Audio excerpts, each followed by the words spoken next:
Salut à toi. Savais-tu que les pervers narcissiques ne représentent qu'en fait qu'environ 3% de la population, mais côtoyer l'un d'entre eux est très souvent une expérience destructrice. Non seulement ce chiffre est en constante augmentation, mais selon une dernière étude, un pervers narcissique fait au moins 3 victimes sévères au cours de sa vie. Rien que ça.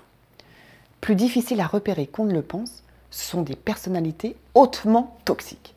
Alors qui sont-ils et surtout, comment les reconnaître ? Avant tout, bonjour à tous et à toutes, je m'appelle Charline Métral.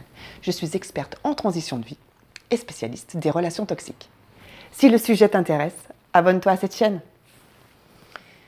Commençons. Le terme perversion narcissique décrit une psychopathologie reposant sur la manipulation mentale, permettant à un individu d'exercer une emprise sur un autre. Ces pervers peuvent être un conjoint, une amie, un proche, un patron, une collègue. Alors ils sont séduisants et sympathiques. En société, ils plaisent par leur côté flatteur et charmeur. Mais très vite, à leur contact, un malaise s'installe.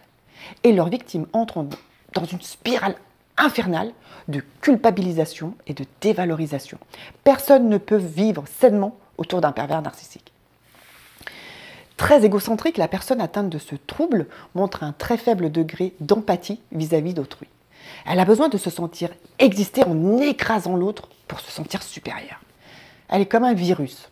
Elle peut même distiller le mal auprès de plusieurs victimes à la fois. Son mari ou sa femme, les enfants, le garagiste, le boulanger. Toi, tu n'es qu'un pion sur lequel elle va s'appuyer pour se valoriser. Et elle a plusieurs visages. Elle peut être cultivée, altruiste, mais elle est aussi autoritaire et tyrannique. Elle peut passer d'une facette à l'autre en quelques secondes, à peine si tu la contraries. Et il n'en faut pas beaucoup pour la contrarier. Si tu as le sentiment de ne plus être libre, et si en sa présence, tu n'es pas serein, sereine, que tu te comportes comme un petit garçon ou comme une petite fille et plus comme un adulte, tu as probablement affaire à un manipulateur ou une manipulatrice, oui. De même pour ces gens, tu sais, les gens dont tu mets une semaine à te remettre suite à un simple appel de leur part. C'est la même chose. Ces manipulateurs-là n'ont même pas conscience du mal qu'ils provoquent. Mais par contre, ils ont bien conscience de l'influence qu'ils ont sur les autres. Ils ont une sorte d'immaturité figée. Les pervers narcissiques seraient comme coincés dans l'enfance. Ce sont des adultes qui ont les mêmes réactions qu'un enfant de 5 ans. Par exemple, un enfant de 5 ans qui aime tirer les poils du chat sans réaliser qu'il lui fait mal. Ils ne sont même pas capables de voir la souffrance de l'autre. Ils ne le respectent pas. Ils vont chercher à satisfaire leurs besoins envers et contre tout. Alors, comment le ou la reconnaître ? Avant tout, cette personne a un ego démesuré. Elle se surestime, elle surestime ses capacités. Il y a un réel décalage entre ce qu'elle dit être et ce qu'elle est vraiment. Elle dit beaucoup de mal des personnes qui ont partagé, surtout intimement, sa vie à un moment ou à un autre. D'ailleurs, si tu l'écoutes, tous ses ex et toutes ses ex sont complètement dingues et barjots.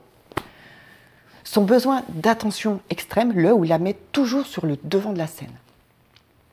Un autre point intéressant, quel que soit le sujet de dispute avec cette personne, c'est pas elle. Elle n'y est pour rien. Elle a jamais dit ça. Mais j'ai pas fait ça, quoi. Elle s'attache à te faire perdre toute perception de la réalité. Elle va s'amuser à créer un flou, un véritable brouillard mental. Elle n'hésitera pas à affirmer que c'est toi qui es complètement paranoïaque. Si tu as passé plusieurs mois ou années auprès d'une personne perverse narcissique, tu vas te mettre, même inconsciemment, à attendre sa validation pour chaque petit événement de ta vie. De la signature d'une facture anodine à tes pensées, à tes sentiments. C'est comme si tu n'existais plus par toi-même finalement. Alors si tu te mets à douter de toi, si tu te poses 1000 questions sur ta valeur, sur tes capacités, si tu te sens oppressé, que tu as du mal à respirer, comme si l'oxygène se raréfiait, ouais, ça va jusque-là. Alerte rouge, là l'emprise est en cours. Je te dis comment sortir des griffes d'un manipulateur ou d'une manipulatrice dans la prochaine vidéo. Force à toi!